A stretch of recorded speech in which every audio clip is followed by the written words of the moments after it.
প্রচণ্ড বাজ পড়ছিল, তো সেই দিন আমাদের বাড়ির পাশেও বাজ পড়েছে। খুব পাতাগুলো, এটার পাতাগুলো খুব বড় বড় আছে, ভালো আছে, তো ওই জন্য কালকে নিয়ে এসছে। হ্যালো বন্ধুরা, তোমাদের সবাইকে স্বাগত আর একটা নতুন ব্লগে। আজকে ভিডিও করতে করতে কিন্তু অনেক দেরি হয়ে গেল, এখন বাজে প্রায় 2:30। আর মানে মা এখন রান্না করছে, কারণ আজকে সকাল দিক দিয়ে অনেক কাজ ছিল, যেহেতু আজ রবিবার। তো বাবা আজ ঘরে আছে, ভাইও ঘরে, দুজনেই ছুটি আজকে। তো সকাল দিক দিয়ে অনেক কাজের মধ্যে ফেসেছিলাম। প্রথমে গেছিলাম তো বাজারে মাংস আনার জন্য, মাংস এনে মাকে দিলাম। তারপরে ওই কাজ বাজ করে ফ্রি হয়ে তারপরে এই ভিডিও করছি। আর চলো এই ভিডিওটা এখান থেকে শুরু করছি। তোমার চ্যানেলে যারা নতুন আছে অবশ্যই কিন্তু তোমার চ্যানেলটাকে সাবস্ক্রাইব করে নাও। তো চলো ভিডিওটা এখন শুরু করা যাক। মা এখন ডাকছে কষা মাংস খাওয়ার জন্য, কারণ যখনই কষা মাংস রান্না হয় আমাদের ওটাই নিয়ম, আগে কষা মাংস খাবো। ঠিক আছে, তো চলো আগে গিয়ে কষা মাংসটা খেয়ে নিই। বন্ধ করলাম, তোমার ওই আওয়াজ আসছে আমার ফোনের মধ্যে।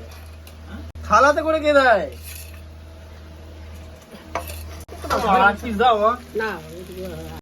এরকম কেন করো?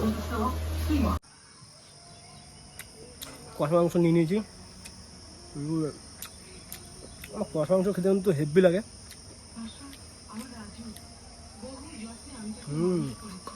এক পিস মাংস, দেখো এত বড় থালা নিয়েছি। তো চলো এখন যাবো একটু দোকানে মায়ের জন্য কন্ডিশনার আনার জন্য। এখন দুপুরবেলায় গরমের মধ্যে দোকান যেতে হবে, গাড়ি নিয়ে চলে যাবো। তো চলো এখন যাওয়া যাক, মায়ের জন্য কন্ডিশনার নিয়ে চলে এসেছি। চলো এটা এখন মাকে দেওয়া যাক। আগে দুদিন আগের কথা, এত ঝড় বৃষ্টি হচ্ছিল সেদিন রাত্রেবেলাতে, আর প্রচণ্ড বাজ পড়ছিল। তো সেই দিন আমাদের বাড়ির পাশেও বাজ পড়েছে।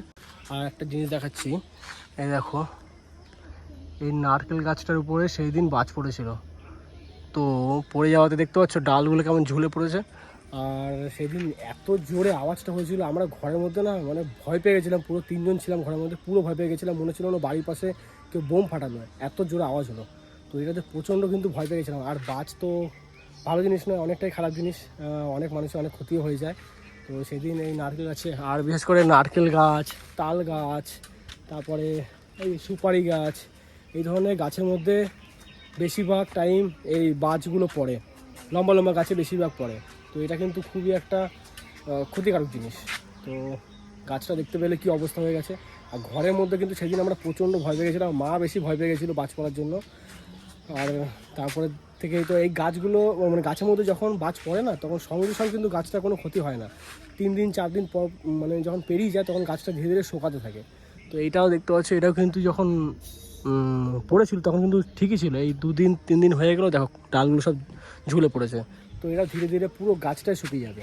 তো যাই হোক, বেলা তো অনেক হয়ে গেছে, এবার আমি যাবো স্নান করতে। প্রায় 2:45 বাজতে যায়, মায়ের রান্না বান্না সব কমপ্লিট। তো চলো এখন যাই, গিয়ে ফটাফট করে স্নানটা করে নিই। আর আজকে আমাদের এখানে একটা ভালো কাজ করে দিয়ে গেছে, সেটা হলো আমাদের এই ড্রেনের সামনেটা পরিষ্কার করে দিয়ে গেছে। সামনে নয়, ড্রেনের ভেতরটা পরিষ্কার করেছে। তবে পুরোপুরিভাবে পরিষ্কার করেনি, দেখো ভেতরে অনেক ময়লা আছে, কারণ ভেতরের এই নোংরাগুলো তুলতে হতো, সেইটা তো তোলেনি। 70% কাজ করেছে আর 30% কাজ করেনি। এরকম ফাঁকি মেরে দিয়ে চলে গেছে। আমাদের এখানে না এরকমই, মানে ফাঁকি মেরে কাজ করতে পারলে বাঁচে। কারণ আর একটু যদি করে দিত তাহলে জিনিসটা আরও সুন্দর হতো। কি বলবো, কিছু বলার নেই, এরকমই হয়। এই এক সিনেমা রেগুলার টিভিতে হয়। মায়ের রান্না করাও হয়ে গেছে আর আমরা খেতেও বসে পড়েছি। আমি আর ভাই প্রথমে খেতে বসলাম, বাবা এখনও খেতে বসেনি, কারণ বাবার এখনও স্নান করাই হয়নি। আর এত গরম লাগছে, তো চলো আগে তাড়াতাড়ি করে এখন খেয়ে নিই। গুড মর্নিং সবাইকে। কালকে দুপুরবেলাতে খাওয়া দাওয়া করার পর আমার মানে ভিডিও বানানোর মতন একদমই অবস্থা ছিল না, বহুত বাজে অবস্থা ছিল। কারণ কালকের থেকে প্রচণ্ড গরম পড়েছে, মানে বলার মতন না, এত টেম্পারেচারটা বেড়ে গেছে। তার মধ্যে কাল দুপুরবেলাতে মাংস রান্না হয়েছিল, তো মাংস ভাত খেয়ে আমার অবস্থা পুরো খারাপ। মানে খেয়েছি, খাওয়া দাওয়ার পর আর খিদেই পাচ্ছে না। কালকে দুপুর থেকে এখন বাজছে সকাল 9:30, আমি এখনও মধ্যে কিচ্ছু খাইনি, এখনও খিদেটা এখন পাচ্ছে। কিন্তু কালকে আমার সারাদিন একটু খিদে পাইনি, ওই দুপুরবেলায় 2টোর সময় ভাত খেয়েছিলাম, তারপর কিচ্ছু খাইনি। আর গরমটা বিশাল পড়েছে, বাইরে দেখাচ্ছি তোমাদেরকে, দেখো কত রোদ বাইরে, দেখতে পাচ্ছ বিশাল রোদ দিয়েছে আজকে। তো জানি না আজকের দিনটা কেমন কাটবে। আর আমি জাস্ট ওই 1-1.5 ঘন্টা আগে ঘুম থেকে উঠেছি। আর কালকে রাত্রেবেলা তো ঘুমাতেই পারছিলাম না, ফ্যান চলছে ঘরে, তারপরেও ঘুমানো যাচ্ছে না, এত গরম পড়েছিল। আমি ঘুমাতে ঘুমাতে কাল রাত্রে 2টো বেজে গেছিলো, 2টোর সময় ঘুমিয়েছি, সকাল 8টার সময় ঘুম থেকে উঠলাম। তারপরে ঘরের সমস্ত কাজবাজ করলাম, দিয়ে একটু বসলাম। আর মুখ থেকে দেখতে পাচ্ছ কতটা ঘেমে আছে। ওই ফ্যানটা চালাচ্ছি, কিন্তু ওই ভিডিওতে আওয়াজ আসবে বলে ফ্যানটা আমি বন্ধ করে দিলাম। তো যাই হোক, এখন দেখি কিছু খাওয়া দাওয়া করবো, কারণ এখন পাচ্ছি প্রচণ্ড খিদে।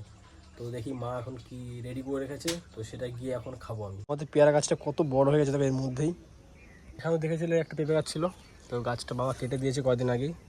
এই গাছটা দেখো কত সুন্দর ফুল এসছে, এগুলো হচ্ছে দুপাটি ফুল গাছই বলে এগুলোকে, আমি অতটা জানি না, তবে বেশ সুন্দর লাগে।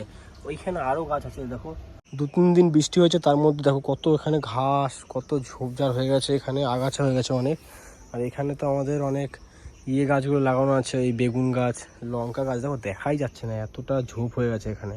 তো এগুলো এই 2 দিনের মধ্যে পরিষ্কার করাতে হবে। আর এই দেখো এই পেঁপেটা তো আগে থেকে ছিল, আর কত সুন্দর সুন্দর পেঁপে এসছে দেখো গাছে, ওই দেখো ওপর পর্যন্ত ওগুলো ফুল হয়েছে, আর এগুলো দেখো পেঁপে হয়েও গেছে এখানে। আমাদের বাড়িতে কিন্তু যে কটা পেঁপে গাছে লাগানো, পেঁপে গাছে কিন্তু অনেক বড় বড় সাইজের পেঁপে হয়।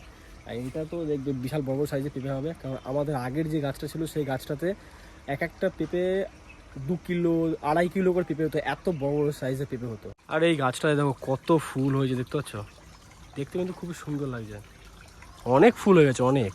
আর কালকে আমার এতটা গরম লাগছিল, যে কারণে কালকে আমি ভিডিও এডিট করতে পারিনি। আমি তো ভেবেছিলাম যে আজকে সকালবেলার মধ্যে ভিডিও ছাড়বো, তবে ভিডিও ছাড়তে পারিনি, রাত্রেবেলা এডিটিং করতে পারিনি, কারণ ওই প্রথম কথা হচ্ছে যে ওই মাংস খেয়ে আমার শরীরের অবস্থা খারাপ হয়ে গেছিলো। তারপর রাত্রেবেলা লাগছিল গরম, ঘুম আসছিল না, মানে তার মানে ফোন ঘেটেছে, আমি শুয়েছিলাম, 2টো বেজে গেছে আমার ঘুমাতে ঘুমাতে, ওই কারণে আমি ভিডিও এডিট করতে পারিনি।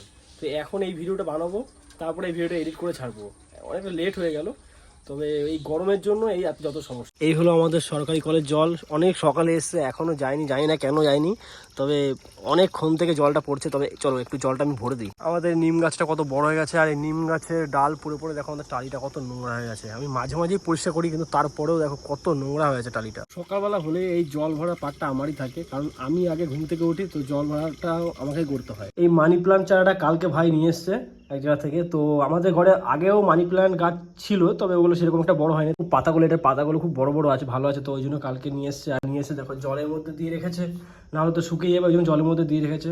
আর মা এখন এই যে পুজোর আয়োজন করছে, তবে এখন পর্যন্ত সাজানো হয়নি, ফুল তুলতে গেছে মা। আর এই মানি প্ল্যান্টটাকে আমি ভাবছি এখান থেকে শিফট করে একটা বোতলের মধ্যে ভরে রাখবো, আর ওখানেই ঠিক হবে। আর এটা তো ঠাকুরের বাটি, কোনো এমার্জেন্সির মধ্যে আর কি এখানে দিয়ে রেখেছে, তো যাই হোক এটা আমি চেঞ্জ করে দেবো। তো যাই হোক এই ভিডিওটা এখানেই শেষ করছি, আর এবার যখন আমি খাবার খেতে, কারণ প্রচণ্ড খিদে হয়ে গেছে। আর চলো তোমার সাথে দেখা হচ্ছে নেক্সট ভিডিওতে। ভিডিওটা তোমাদের কেমন লেগেছে অবশ্যই কিন্তু আমাকে কমেন্ট করে জানাবে। যদি ভিডিওটা ভালো লেগে থাকে ভিডিওটাকে লাইক করবে, চ্যানেলে যারা নতুন আছে অবশ্যই কিন্তু চ্যানেলটাকে সাবস্ক্রাইব করে নিও। তো চলো তোমার সাথে দেখা হচ্ছে নেক্সট ভিডিওতে, তোমরা সুস্থ থেকো, ভালো থেকো, আর এখন মতন টাটা।